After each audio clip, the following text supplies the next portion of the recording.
अच्छा भाई, तो आप लोगों ने इस क्वेश्चन को पढ़ा होगा, सही। और क्वेश्चन क्या था कि some air is trapped inside a balloon, the average kinetic energy of the air molecule in the balloon is increased. average kinetic energy का मतलब आप टेम्परेचर बढ़ा रहे होगे उसका, क्योंकि मॉलिक्यूल की स्पीड तभी बढ़ती है जब आप उसका टेम्परेचर बढ़ाते हो। अब ये कहा जाता है कि what remains the same, ऐसी क्या चीज है जो डिफरेंस नहीं करेगी आपको। अब देखो एक बलून है, जब आप बलून का टेम्परेचर बढ़ाएंगे तो उसके मॉलिक्यूल्स की वाइब्रेशन बढ़ेगी, तो वो क्या करेगा, बलून मॉलिक्यूल की वाइब्रेशन की वजह से बलून एक्सपैंड होना शुरू हो जाएगा, क्योंकि अंदर प्रेशर बढ़ रहा होगा ना, मॉलिक्यूल्स बहुत तेजी से ऑसिलेट वाइब्रेट कर रहे होंगे, बलून एक्सपैंड करना शुरू हो जाएगा। तो वॉल्यूम तो सेम नहीं रह सकता, सही। टेम्परेचर तो अभी हमने बोला भाई टेम्परेचर तो बढ़ ही रहा होगा, तो सी और डी तो हमने रिजेक्ट कर दिए। अच्छा, B the mass of the balloon, mass कभी चेंज नहीं हो सकता हीट करने की वजह से बेटा, क्योंकि देखो मास बढ़ने के लिए या मास कम होने के लिए बलून में या तो आपको एक्स्ट्रा हवा फिल करनी पड़ेगी या फिर आपको बलून में से हवा बाहर निकालनी पड़ेगी। दोनों में से कोई एक काम करोगे तो मास चेंज होगा। हीटिंग करने से मास में कभी भी कोई फर्क नहीं आता, अनटिल एंड अनलेस ऐसा मामला हो रहा हो कि आपने एक ओपन कंटेनर में किसी लिक्विड को हीट करना शुरू किया हो और बॉइलिंग या इवेपोरेशन की वजह से मॉलिक्यूल्स लिक्विड के निकल के एनवायरनमेंट में चले जाए, तो बात समझ में आती है, क्योंकि वो भी मास लूज हो रहा है, इस वजह से मास चेंज हो रहा है। लेकिन एक क्लोज्ड कंटेनर के अंदर हीट करने से कभी भी मास में ना डिक्रीमेंट आएगा ना इंक्रीमेंट आएगा। तो यहाँ पे हमारे पास जो आंसर बन जाएगा वो हो जाएगा मास। अच्छा, डेंसिटी का मामला क्या है भाई, देखो डेंसिटी का मामला ये है, डेंसिटी चेंज होगी। क्यों होगी? डेंसिटी होती है मास अपॉन वॉल्यूम। जब आप गैस को हीट करेंगे उसका वॉल्यूम बढ़ेगा, बलून एक्सपैंड करेगा, बहुत ज्यादा एक्सपैंड करके तो बर्स्ट भी हो सकता है, सही, लेकिन उसका वॉल्यूम बढ़ेगा, उससे डेंसिटी कम होना शुरू हो जाएगी आपके पास। इसलिए हमारा आंसर 1 का हो गया पी। 2 पे आते हैं। 2 में बोला जाता है student is investigating the evaporation of water, student can change the depth of water, surface area and the temperature.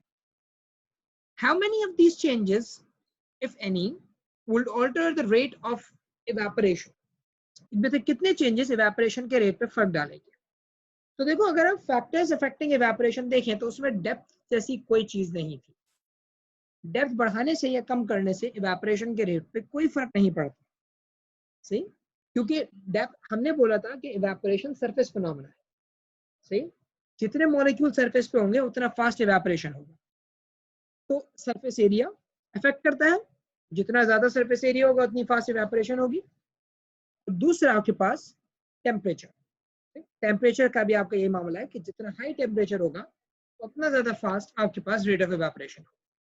तो जो आंसर हुआ वो हो गया सी, यानी 2 फैक्टर्स हमारे पास है सर।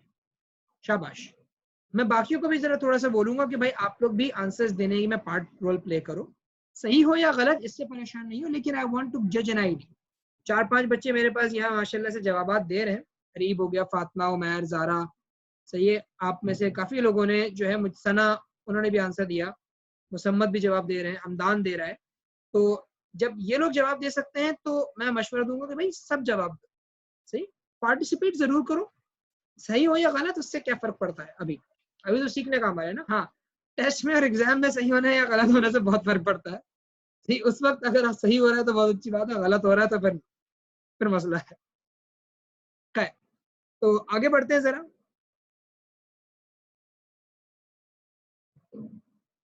नहीं जैन, डेप्थ ज्यादा होने से वाटर एवेपोरेट देर से नहीं होगा।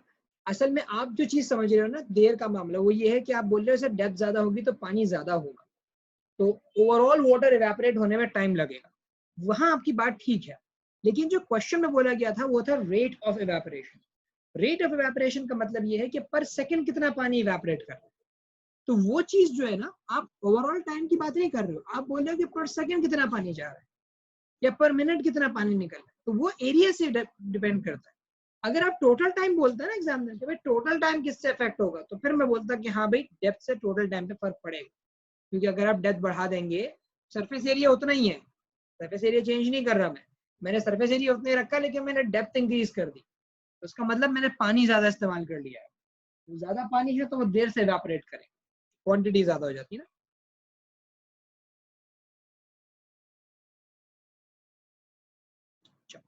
अब अगर हम 3 को देखें, 3 में कहता है the substance that is originally a solid is heated strongly for some time.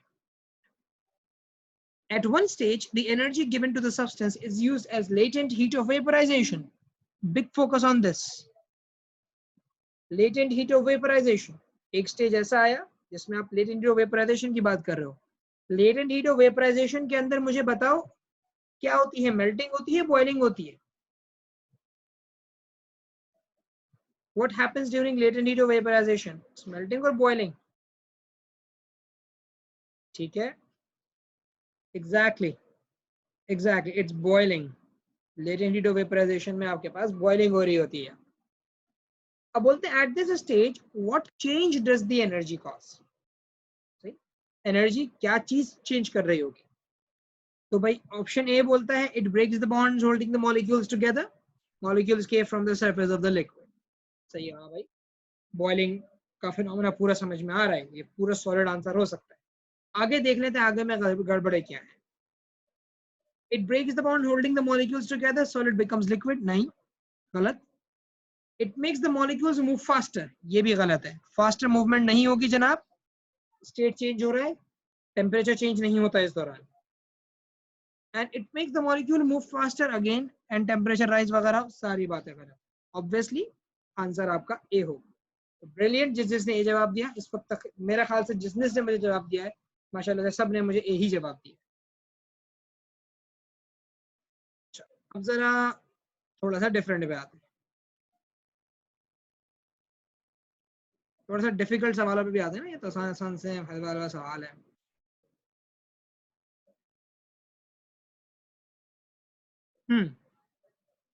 11 देखते हैं। एमसीक्यू नंबर 11 कहता है 4 wet towels are hung out to dry as shown. Which towel dries most quickly? क्या समझते हैं भाई, कौन सी टॉवल सबसे जल्दी ड्राई होगी?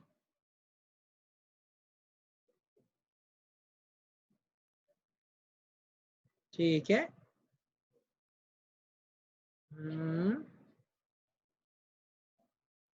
शागिल थोड़ा सा सोचो।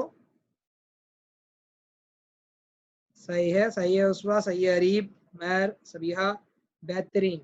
Hamza, think again. देखो आपके पास जो ऑप्शन ए है उसमें तमाम चीजें आपकी सपोर्ट में, सनी भी है जिसे टेम्परेचर ज्यादा हुआ, सही, विंडी भी है, हवा भी प्रेजेंस है, और टावल अनफोल्डेड एरिया भी ज्यादा है, तो ये तमाम चीजें ए में आ रही हैं। डी के अंदर विंड है, विंड भी नहीं है, सिर्फ सन है। विंड की प्रेजेंस भी तो इवेपोरेशन इंक्रीज करती है, इसलिए इसका आंसर ए होगा। दानियल समझ में आया गड़बड़ क्या की थी आपने इसमें?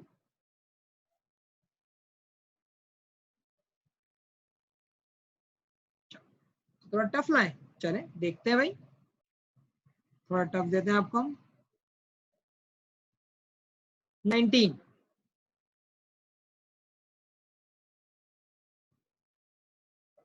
19 देखते हैं भाई जवाब किस किस का सही आता है।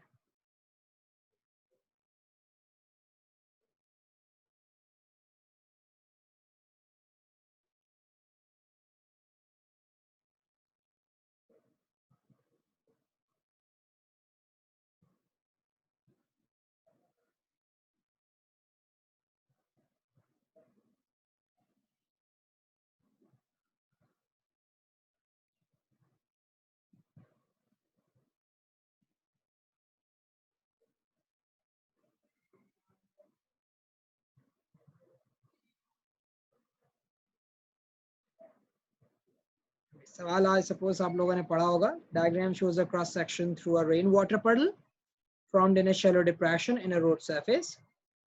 Over a period of time, the air temperature, wind speed and wind direction all remain constants. सही है. और आपसे कहा जा रहा है कि what happens to the rate of evaporation of the water from the puddle. puddle बोलते हैं गड्ढे में पड़े हुए पानी को, सही है, उसको बोलते हैं puddle. ठीक है फातिमा, ठीक है उमर, जवाब आपके मुझे मिल रहे हैं यहाँ पे. ठीक है उसवा,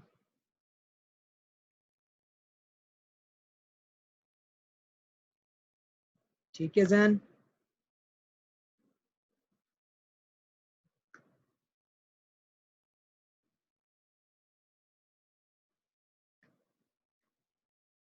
शबाई हमजा साहब,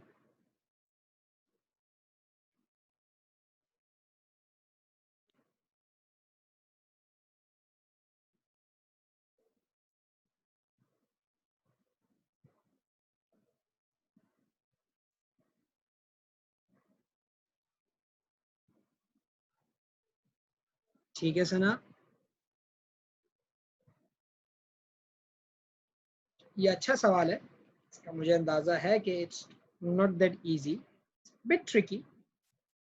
ये है कि आ जाता है. अभी भी जितने बच्चों ने जवाब दिए मुझे उसमें से समझ लो 50% करेक्ट है, 50% रॉन्ग है. ठीक है ज़ारा, आपका जवाब मुझे मिल गया. अभी नहीं, थोड़ा हौसला, अभी काफ़ी जवाब, काफ़ी हजरात जो है वो सोचने लगे हैं. अभी फ़ौरन जवाब नहीं बता रहा. अच्छा, मैं अरीब के आंसर का भी वेट कर रहा हूँ. अरीब ने बोला था सर थोड़ा डिफिकल्ट लाइन, तो मैंने बोला चलो अरीब की कह लो कि दरख्वास्त के ऊपर, रिक्वेस्ट के ऊपर एक अच्छा सवाल पेश किया जाए. हमजा, हमजा एक बात, ये नहीं करो, दो दो आंसर्स नहीं हुए. अरे तुम्हारा आंसर है क्या, दोबारा बताओ जरा, पिछला स्किप हो गया होगा मुझसे. ठीक है रयान, ठीक है ठीक है ठीक है उमर. देखो आंसर है इसका ए. सही. अब इस बात को समझो क्यों. जिस जिसने ए दिया था, काफी मतलब 50% ए आया था, बाकी 50% बी सी डी आ रहे थे मेरे पास. अच्छा, हम सबसे पहले हम सोचते थे कि भाई सब चीजें कांस्टेंट है तो ये भी रेट ऑफ ऑपरेशन कांस्टेंट होना चाहिए. तमाम चीजें कांस्टेंट है सिवाय एरिया के. क्योंकि देखो जैसे जैसे पडल इवेपोरेट करेगा, सही है, पडल छोटा होता जाएगा. अभी इतना बड़ा एरिया है, थोड़ी देर बाद पडल छोटा हो जाएगा, सरफेस एरिया कम हो जाएगा. कि लाजिम बात है, पानी इवेपोरेट करता रहता है तो आपको अंदाजा है कि भाई पडल का साइज जो है वो रिड्यूस होता रहता है. अगर आप टॉप से देखें भाई, अगर इतना बड़ा पडल था तो थोड़ी देर बाद वो इतना हो जाएगा, फिर और कम हो जाएगा, एक वक्त आएगा खत्म. तो सरफेस एरिया रिड्यूस हो रहा होता है. सरफेस एरिया रिड्यूस होने की वजह से रेट ऑफ इवेपोरेशन उसकी रिड्यूस होती चली जाती है. इसलिए जो इसका आंसर था वो ए था.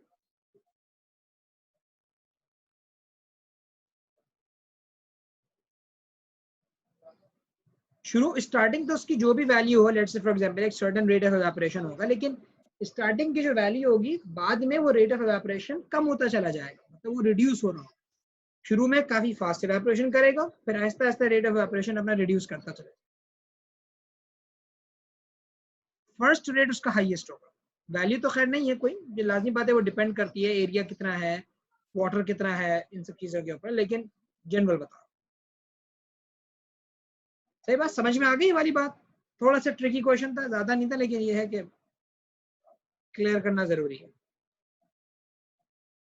अच्छा, एक चीज आप लोग देखो, कभी भी अगर कहीं पानी गिर जाता है ना, तो मशवरा ये दिया था इसको फैला दो.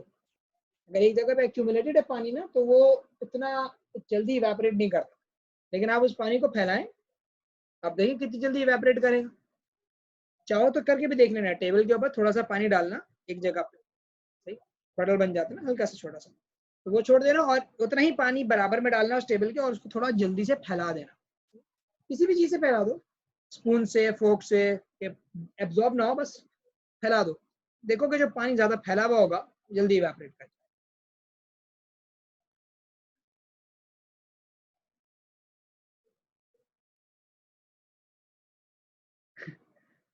हमजा दिस ऑल्सो हैपेंस, ऐसी बात नहीं है.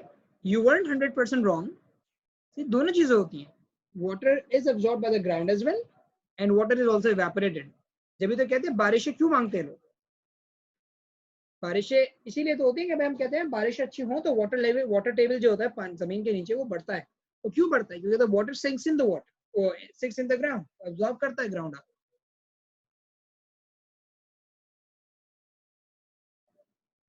हाँ, मॉपिंग करते हुए ये होता है, बिल्कुल होता है. अच्छा भाई, ये है आसान आसान.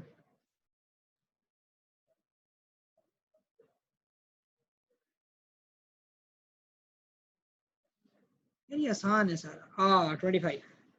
25. On a hot day, the drink in a bottle can be kept cool by standing the bottle in a bowl of water and placing a wet cloth over it. Why is the drink kept cool? तो ये सवाल तो ऐसा लग रहा है कि पानी को ठंडा क्यों रखा गया, पीने के लिए अच्छा होता, लेकिन थोड़ा फिजिक्सी टर्म में जवाब देना है इसका.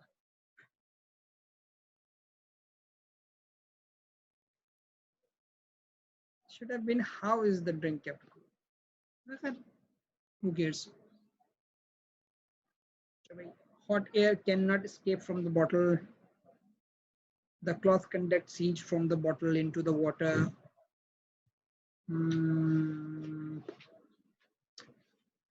The drink cannot evaporate from the bottle. Water evaporating from the cloth cools the drink. अच्छा भाई, चलो एक चीज तो मुझे यहाँ नजर आ रही है कि भाई ये आगे पीछे चल रहे हैं आंसर्स, मतलब एक ही चीज है उसी में इंक्रीज और डिक्रीज, मतलब दो आंसर्स सब दे रहे हैं और इत्तेफाक से हैं भी इन दोनों में से ना, एक आंसर इन दोनों में से ही है.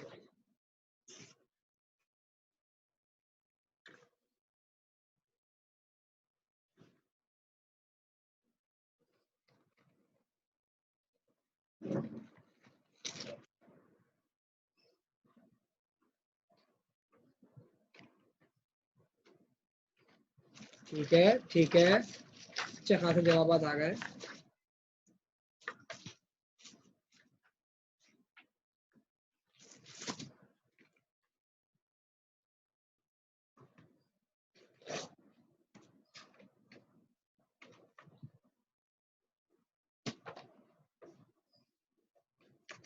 इसका आंसर है D, water evaporating from the cloth cools the drink. ये ऐसी बात है कि सर्दियों के अंदर और गर्मियों के अंदर अक्सर आपने देखा होगा कि जो हजरात हैं जो बाइक पे आगे पीछे पूरे शहर घूम रहे होते हैं, वो क्या करते हैं, तौलिया गीली करके, टाल गीली करके अपने सर पे रख लेते हैं. ये जो टोपी वगैरह पहने हुए होते हैं या जो तुरबन बांधे हुए होते हैं, वो कपड़ा गीला करके अपने सर के ऊपर बांध लेते हैं या मुंह के ऊपर लपेट लेते हैं.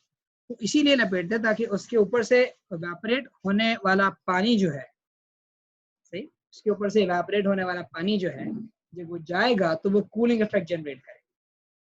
तो जब वो कूलिंग इफेक्ट जनरेट करेगा तो आपके पास जो भी चीज उसके अंदर मौजूद है वो सब जो है वो कूल रहेगा. वरना हीट जो है वो क्या करेगी, हीट उस सब्सटेंस तक पहुंच जाएगी और सब्सटेंस का टेम्परेचर बढ़ा देगी. तो बजाय हीट सब्सटेंस तक पहुंचे, उन्होंने ऊपर एक कह लो कि क्लॉथ डाल दिया, सही है, वेट क्लॉथ, और नीचे पानी इसलिए रखा ताकि वो वेट क्लॉथ जो है ना पानी अब्सॉर्ब करता रहे, वो गीला रहे, वो सूख ना रहे. तो वो गीला रहेगा, धूप उस पर पड़ती रहेगी, वो इवेपोरेट होता रहेगा पानी, उसके ऊपर से क्लॉथ के ऊपर से कूलिंग इफेक्ट जनरेट करता रहेगा. तो अंदर जितना एनवायरनमेंट है ये सब कूल रहेगा, सारा एनवायरनमेंट कूल रहेगा, so bottle भी इंक्लूडेड. अनस ग्रुप बी की जो टाइमिंग्स है अभी फिलहाल सैटरडे और संडे 6 to 7 है. हमसे हमने कल ही तो डिस्कस किया था कि इवेपोरेशन कूलिंग कॉज करती है, कल ये परसों परसों बोला, नेक्स्ट लास्ट वीक में, ये इवेपोरेशन कॉजेस कूलिंग, क्योंकि जब मोर एनर्जेटिक मॉलिक्यूल्स निकल के चले जाते हैं तो पीछे वो मॉलिक्यूल्स रह जाते हैं जिनका एनर्जी लेवल कम होता है, उसकी वजह से कूलिंग इफेक्ट आ सकता है. नहीं देखो, सी इसलिए नहीं हो सकता, अगर सी होता भी ना तो भी कूलिंग इफेक्ट आता. अगर लिक्विड इवेपोरेट करने की इजाजत होती तो वो और ठंडा करता लिक्विड को बजाय गर्म करने की, क्योंकि उसमें भी ज्यादा एनर्जी के मॉलिक्यूल्स निकल के चले जाते हैं ना, उससे कूलिंग ही तो प्रोड्यूस होती.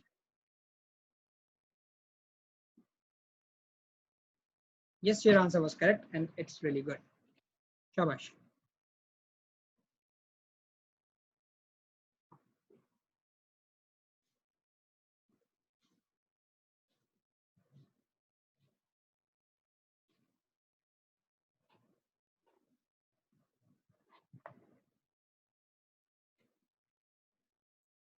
अच्छा भाई, ये भी आसान ही था।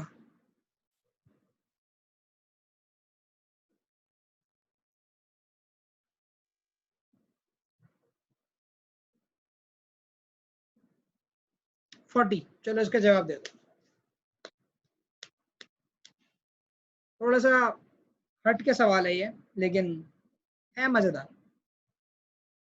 तो उसके बाद थ्योरी क्वेश्चंस करेंगे।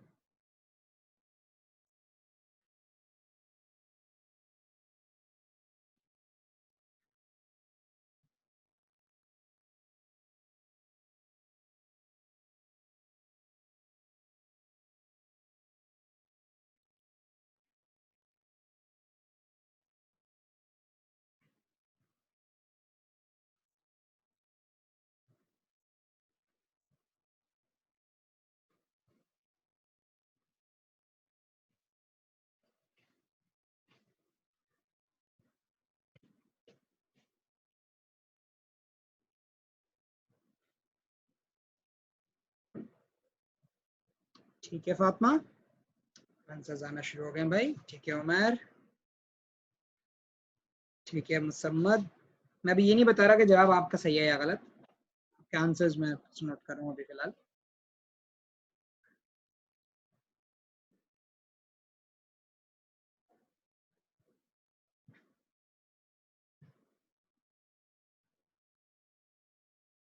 ये सवाल है हाजिर दिमागी से जवाब देने वाला, हाजिर दिमागी चाहिए। ठीक है ईमन।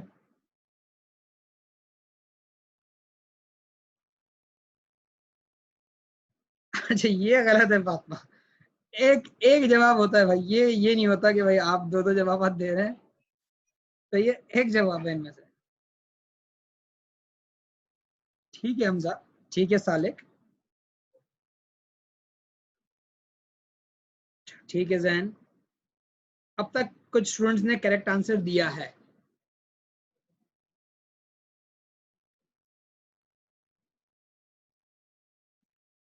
लेकिन जो हाजिर दिमागी जरूरी है इसमें भाई, you need to think very clearly.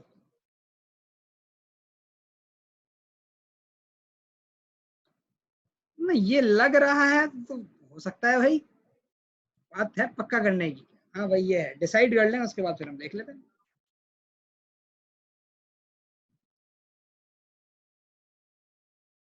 अब तक जो जवाब मेरे पास आए हैं ना, मतलब किसी ने ए और बी तो दिया ही नहीं है, तो मैं ए और बी तो रिजेक्ट कर देता हूँ। उसके रीजन सीधे सीधे ये है कि भाई लिक्विड था 100 डिग्री में, तो आप पता है भाई कि ए और बी तो बन ही नहीं सकता किसी भी तरीके से, बी बीच में है स्टेट चेंज।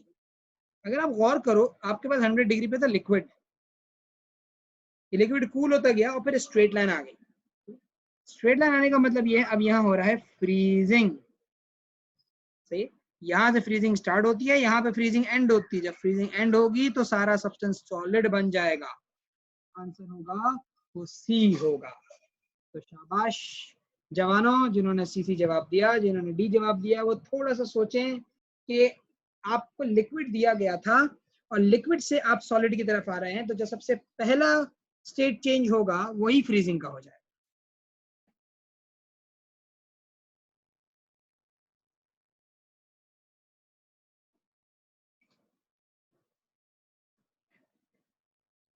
सभी क्लास के बाद मुझसे बात कर लेना बेटा इस टॉपिक पे। ठीक है, तो मेरे पास यहाँ पे आंसर हो गया सी। ये तो हमारा डन हुआ।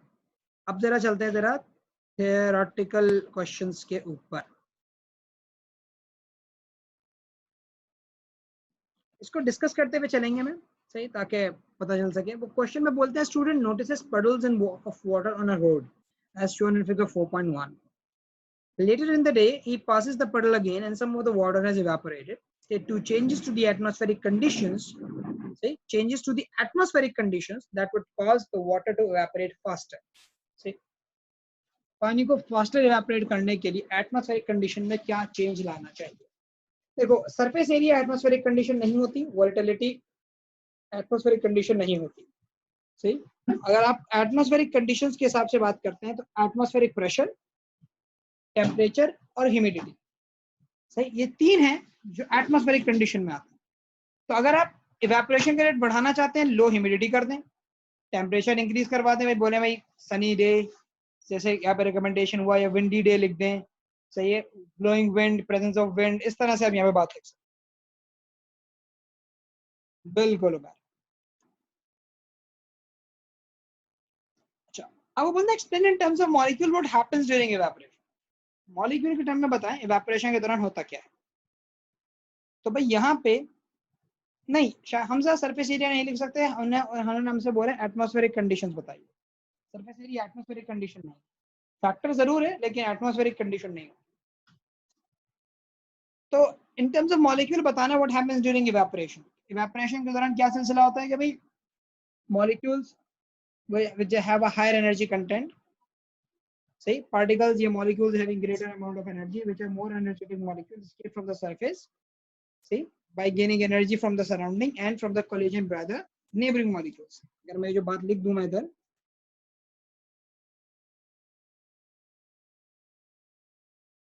molecules of liquid have variable energy,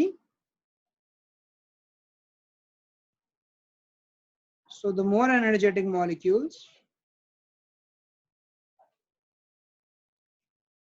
right? So the more energetic molecules gain heat from surrounding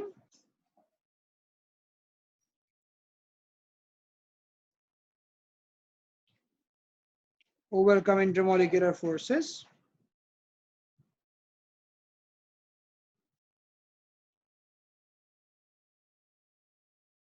and escape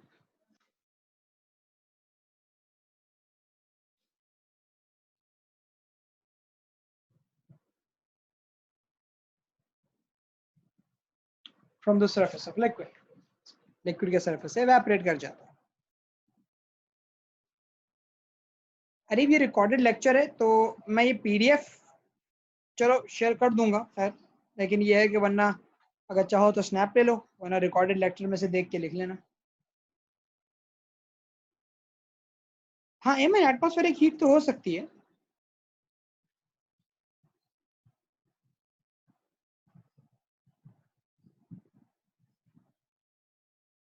yes Fatima, बहुत अच्छा जवाब दिया है आपने इस चीज का। नहीं री 5 पेपर्स मैं कंप्लीट सॉफ्ट कॉपी सेंड नहीं करूंगा बेटा इसकी। अगर 5 पेपर्स किसी को परचेज करने हैं तो वो बिल्कुल कर सकता है। हाँ अगर ये जो मैं करवा रहा हूँ अगर इसका स्नैप लेना चाहते हो तो इसका स्नैप ले जरूर ले सकते हो। सवाल के साथ अगर आप चाहो तो इसका स्नैप ले लो, लेकिन ये है कि रिकॉर्डेड लेक्चर के अंदर सब लिखा हुआ होगा तो आप उसको देख के अपने पास आंसर्स वगैरह मेंशन कर सकते हो।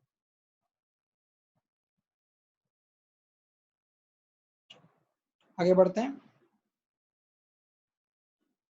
हर एक अलग है।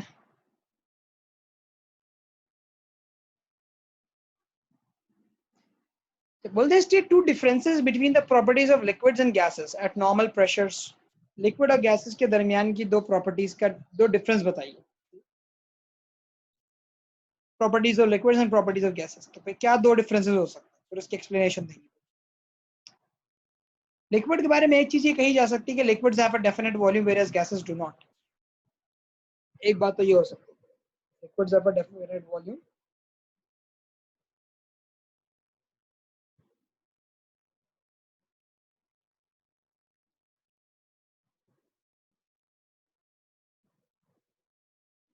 but gases don't.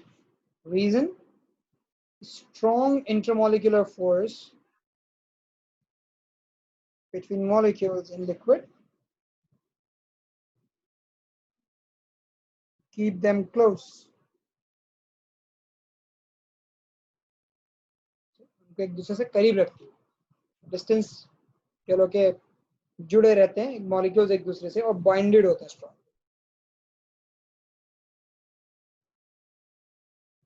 जबकि गैस में ऐसा कुछ नहीं होता।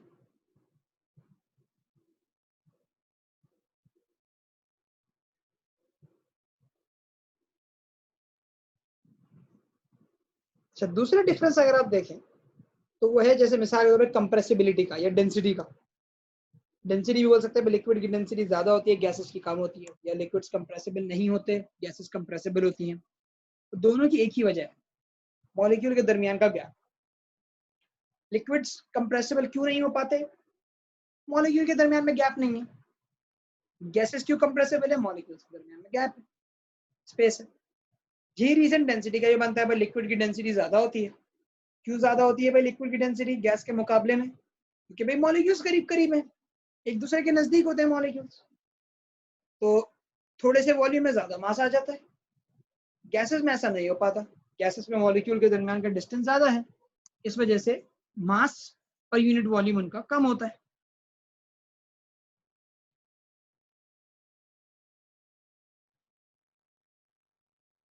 फातिमा, लिक्विड्स के दरमियान का जो गैप होता है ना बेटा, वो इतना कम होता है कि उनकी कंप्रेसिबिलिटी ना होने के बराबर होती है। सही। आप जब यूनिवर्सिटी लेवल पे जाओगे इंशाल्लाह तो उसमें पढ़ोगे लिक्विड के बारे में, उसकी कंप्रेसिबिलिटी को देखते हो, लेकिन वो बहुत कम होती है, तो इसलिए कैलकुलेशंस में उसको इनकॉर्पोरेट करना ना सिर्फ मुसीबत को दावत देने वाली बात है। अब बिला वजह चीजों के को कॉम्प्लिकेट करते हैं, इस वजह से हम लिक्विड को कहते हैं कि भाई लिक्विड इनकम्प्रेसिबल है, कंप्रेसिबिलिटी छोड़ दो। हालांकि वॉल्यूम में चेंज आता है उसके, ऐसी बात नहीं है, लेकिन सिर्फ इसलिए कि भाई ना होने के बराबर है, नेग्लिजिबल है, इसलिए हम आगे बढ़े।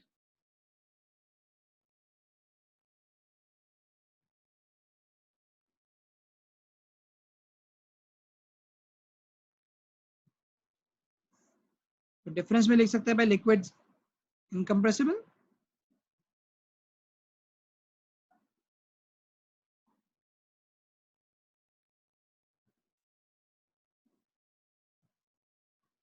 but gas is compressible. Reason? Gap between molecules and liquid is less.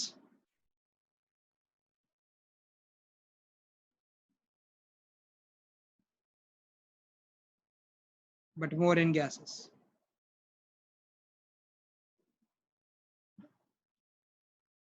बाकी तो ये है कि भाई nurse places a damp cloth on the forehead of a sick patient. वही है कि भाई more energetic molecules escape from the, like you can say, from the cloth, leaving behind less energetic molecules. Hence, the temperature of the cloth falls and cooling occurs. वो cooling वाली पूरी explanation दे रही थी। अब मैं जरा मूव करना चाह रहा हूँ थर्मल प्रॉपर्टीज ऑफ मैटर के ऊपर, हीट कैपेसिटी की थ्योरी के सवाल देखते हैं।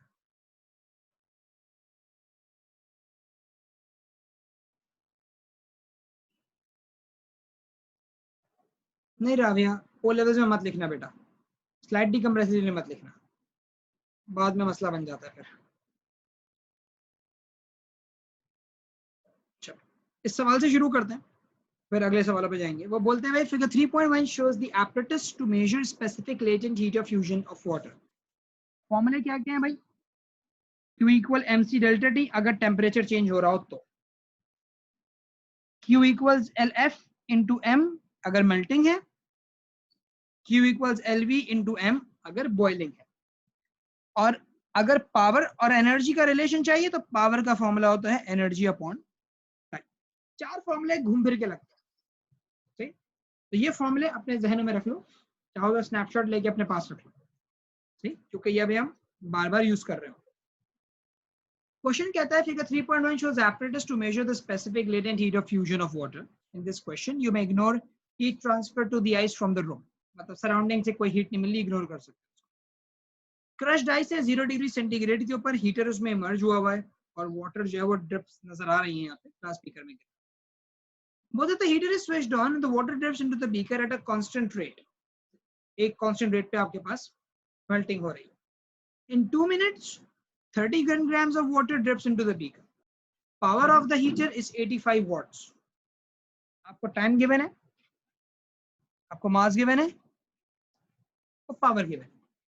सबसे पहले बोलता है calculate the amount of electrical energy supply to the heater in 2 minutes. Energy कितनी सप्लाई की?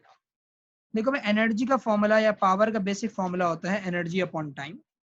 पावर 85 वॉट्स है, एनर्जी 2 मिनट से सेकंड में कन्वर्ट करना मत भूलना, 85 इंटू 2 इंटू 60 हो जाएगा 85 इंटू 120,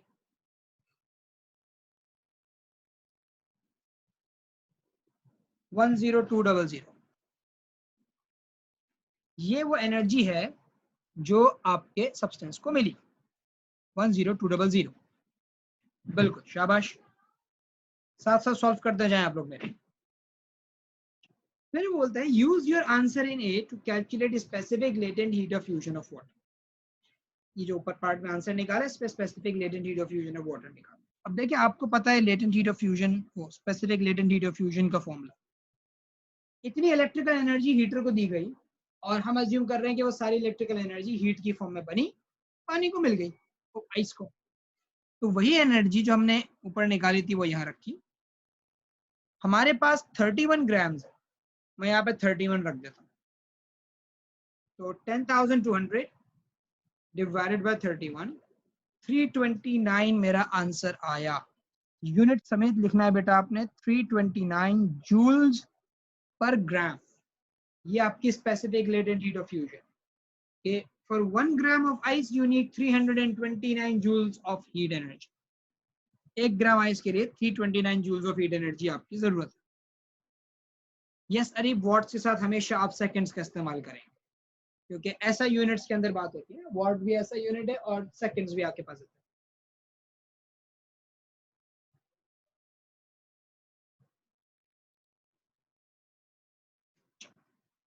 अब आगे आते हैं, वो बोलते हैं in another experiment using the same heater ice colder than 0 degree centigrade is used. सही, एक और एक्सपेरिमेंट हुआ लेकिन उसमें आइस 0 पे नहीं थी, -5 होगी मान लो मिसाल के तौर पे, ऐसे ही। State why less water drips into the beaker in 2 minutes. अब 2 मिनट में कम पानी क्यों ड्रॉप हुआ? सही, अब आपके पास 2 मिनट के अंदर कम वाटर ड्रॉप क्यों हुआ? तो देखो असल मामला ये था कि 2 मिनट्स में से थोड़ा टाइम उस आइस को पहले तो मेल्टिंग पॉइंट में लाने में जाया हो गया ना। आप हीट दे रहे होगे लेकिन उस वक्त मेल्टिंग नहीं हो रही होगी, क्योंकि अभी मेल्टिंग पॉइंट थोड़ी आया, आपको तो पहले उसको -5 से 0 पे लेकर आना है। सही, once it's at the melting point अब वाटर ड्रिप करना शुरू करेगा। तो समझ लो कि 2 मिनट में से आपके पास आधा मिनट जो है 30 सेकेंड्स उसको -5 से 0 पर लाने में लग गया। बाकी का जो टाइम था उस दौरान आपके पास जो है वो मेल्टिंग का प्रोसेस हुआ। अच्छा, बिल्कुल इस तरह से देखो, जो जवाब मैंने बताया ना, आप में से आप लोगों के कुछ जवाब मैं भी यहाँ पे रीड कर रहा हूँ। इट रिक्वायर्स मोर एनर्जी, सही है, या बिकॉज टेम्परेचर इज लेस। थोड़ा सा ना इसको क्लैरिफाई करो, एक मार्क का है लेकिन इसमें 3 लाइनें दी हुई हैं, उसको एक्सप्लेन क्या करो कि वैसा क्यों हो रहा है। तो यहाँ पे आप बोल सकते हो कि हाँ भाई, some of the time of 2 minutes is utilized in bringing the ice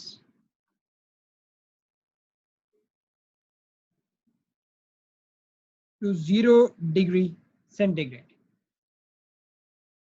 After that melting starts,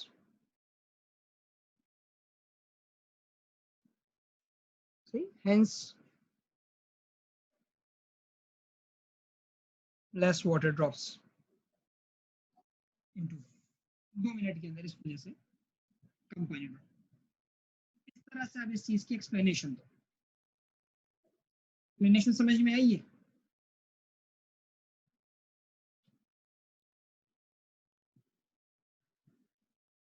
ठीक है, ठीक है।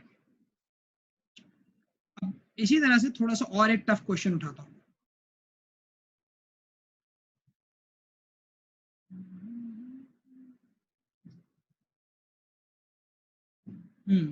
ये देखते हैं। अच्छा, ये इलेक्ट्रिसिटी से थोड़ा सा है तो मैं 6 का पार्ट ए जो है वो छोड़ रहा हूँ। सही, मुझे सिर्फ एक चीज जरूरी है, मेरे पास ये है कि power of the freezer is 80 watts, ये काम आएगा। ठीक, तो मैं यहाँ पे लिख दूंगा भाई power of the freezer it's 80 watt. Question ये कहता है there is a large jug containing 1.5 kilograms of water and it's placed in the freezer. Mass given है आपको वाटर का। The water cools from 25 to 0 in a time of 60 minutes. 1 घंटा लगता है और टेम्परेचर, इनिशियल टेम्परेचर आपका 25 था, final temperature आपका 0 डिग्री हो जाता है, और जो टाइम लगा इस चीज को होने में वो 60 मिनट्स थे।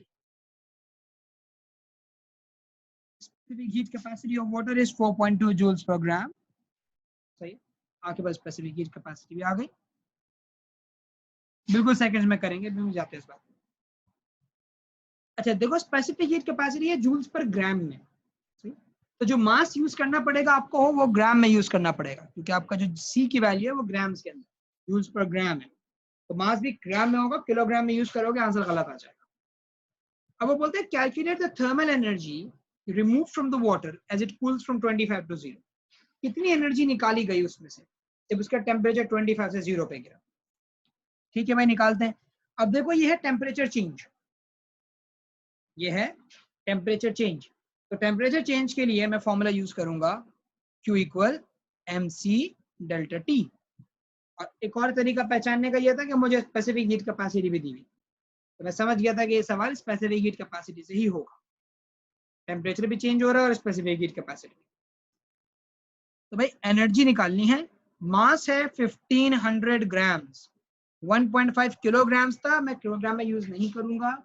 जो यूनिट स्पेसिफिक हीट कैपेसिटी का होता है मास को उसी यूनिट में होना जरूरी है। अगर स्पेसिफिक हीट कैपेसिटी ग्राम्स में है तो मास भी ग्राम्स में होना चाहिए, अगर स्पेसिफिक हीट कैपेसिटी किलोग्राम्स में है तो मास भी किलोग्राम्स में होना चाहिए। और वाइस वर्सा भी एप्लीकेबल है कि अगर मास किलोग्राम में यूज करते हो और सी की वैल्यू निकाल रहे हो, तो हो सकता है ना वो सी की वैल्यू निकालने को दे दें। तो अगर अगर आपने मास 1.5 किलोग्राम जो है वो यूज किया है, किलोग्राम में यूज किया और आपसे सी निकलवाया जा रहा होता, तो फिर जो आप आंसर लिखते सी का वो जूल्स पर किलोग्राम लिखते, जिस यूनिट में मास रखा गया है आखिर में वही यूनिट बनता है। तो भाई मैंने मास किलोग्राम से ग्राम में कन्वर्ट किया, सी की वैल्यू 4.2 रखी, delta T final temperature is 0, initial was 25, final minus initial आपने सॉल्व कर दिया यहाँ पे। तो यहाँ पे Q की वैल्यू आपके पास आ गई 1500 इंटू 4.2 इंटू -25, ये हो जाएगा 157500। ये आपकी एनर्जी, एनर्जी रिमूव हो गई 157500, या लिख सकते हो 1.58 एक्सपोनेंट 5 जूल्स। 3 सिग्निफिकेंट फिगर्स के अंदर अक्सर एग्जामिनर आंसर मांगता है। आप ये भी आंसर लिखोगे तो भी गलत नहीं है, सही, आप ये भी लिखोगे पूरा आंसर तब भी गलत नहीं है। अरे एनर्जी नेगेटिव में आने का मतलब मेरे बच्चे ही एनर्जी निकाली गई है, ये सिर्फ इसका ये मतलब है, ये और साईफाई स्टफ में बदले जाना उसको। इससे इसका मतलब ये है कि एनर्जी निकाल दी गई है सब्सटेंस में, फिर टेम्परेचर ड्रॉप हुआ है ना उसका, आपका डेल्टा टी नेगेटिव आया, ये उसको शो कर रहा है नेगेटिव। लेकिन जब उसने ऑलरेडी बोल दिया एनर्जी रिमूव्ड इक्वल टू, तो फिर आपको माइनस साइन के साथ लिखने की जरूरत है, फिर आप पॉजिटिव साइन के साथ लिखिए। ठीक है भाई।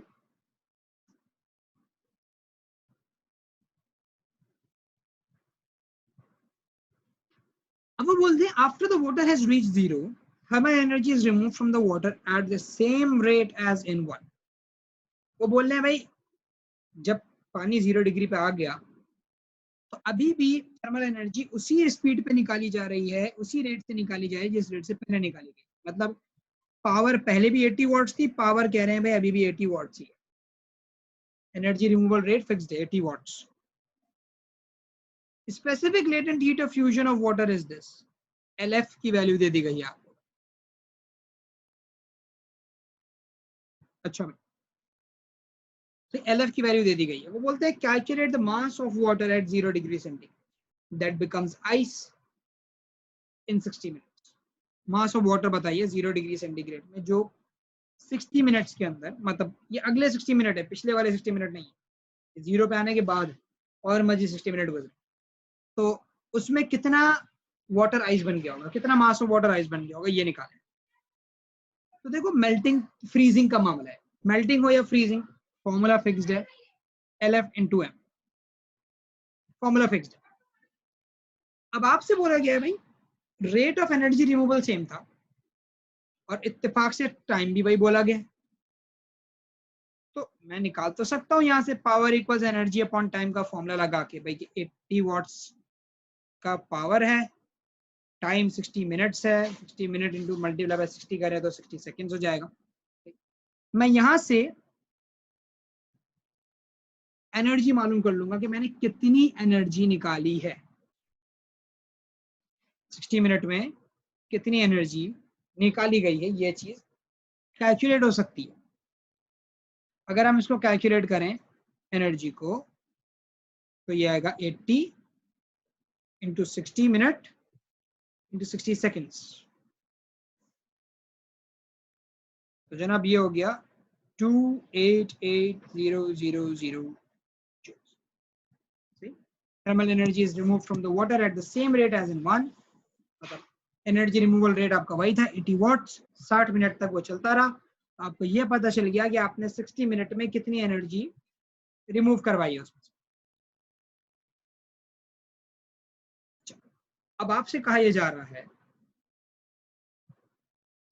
कि मास बताइए जो कह लो कि फ्रीज हुआ, मेरा ख्याल से ना हाँ, that becomes ice eight 0 degree centigrade. कितना मास ऑफ वाटर आइस बन गया ये कैलकुलेट करो। तो भाई हमने एनर्जी निकाली 288,000,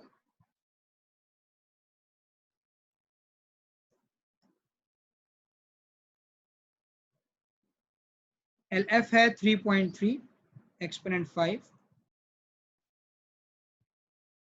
इंटू मास।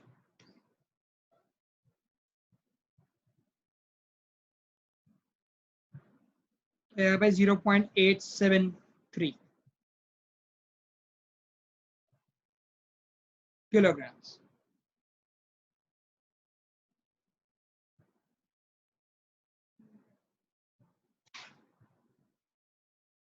तो ये आपके पास मास आ गया भाई। इतना मास जो है आपका वो किलो के एक तरह से कन्वर्ट हुआ।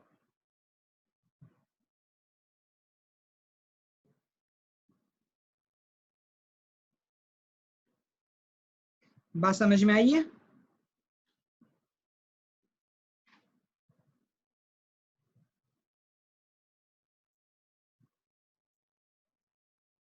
मतलब इतना वाटर जो है वो आइस पे कन्वर्ट हो चुका है।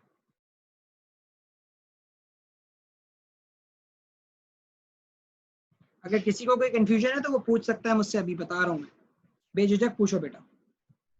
फातिमा देखो मैंने यहाँ पे क्या किया, उन्होंने हमें बोला है after the water has reached zero, thermal energy is removed from the water at the same rate as in one। same rate का मतलब ये है कि जितनी पावर पहले थी आपके पास रेफ्रिजरेटर की, उतनी पावर अभी भी उसी रेट पे एनर्जी उसमें से निकाली जा रही है। ठीक है, तो आपसे कहा जा रहा है आप ये पता लगाइए कि कितना मास ऑफ वाटर आइस बन जाएगा 60 मिनट्स के, एक घंटे में आपके पास कितना जो वाटर है वो आइस के अंदर कन्वर्ट हो गया। तो अब हमने यहाँ पे क्या देखा, हमने बोला भाई अगर हमें ये चीज मालूम करनी है तो पहले तो ये निकालना पड़ेगा कि भाई 60 मिनट में एनर्जी कितनी निकाली गई।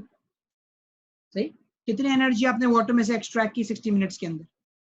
तो मैंने ये देखा भाई कि एनर्जी पावर 80 वॉट्स, 60 मिनट्स की बात हो रही है, उसको मैं सेकंड में कन्वर्ट करता हूँ और ये डिटरमिन कर लेता हूँ कि एनर्जी ड्रेन कितनी की मैंने आई इसमें से, कितनी एनर्जी निकाली। तो वो हो गई 288,000। LF मुझे पता है 3.3 exponent 5 joules per kilogram per KG. ये हमारे पास specific latent heat of fusion है। आपसे बोला जा रहा है मास बताइए कि भाई कितना मास आपको के लीजिए वाटर का आइस में कन्वर्ट हुआ हुआ मिल जाएगा 60 मिनट्स में। तो जो मैंने Q equal LF into M लगाया, ये क्यों लगाया, क्योंकि फ्रीजिंग का प्रोसेस था।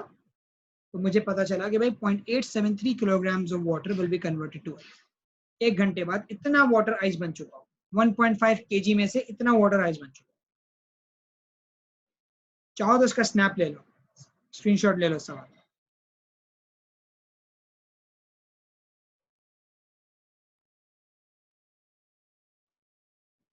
ठीक है भाई, आज के लेसन यही एंड करते हैं। अब आप लोग अपनी प्रैक्टिस वगैरह कर सकते हो पास पेपर्स की। खत्म होता है आज चैप्टर हमारा आज यहाँ पे। इंशाल्लाह नेक्स्ट वीक हम थर्मोमीटर का जो चैप्टर है वो शुरू कर देंगे। सही, जो मसले आए पास पेपर्स करने में उससे बेझिझक पूछना। सही है, जो भी प्रॉब्लम हो डिस्कस कर लें।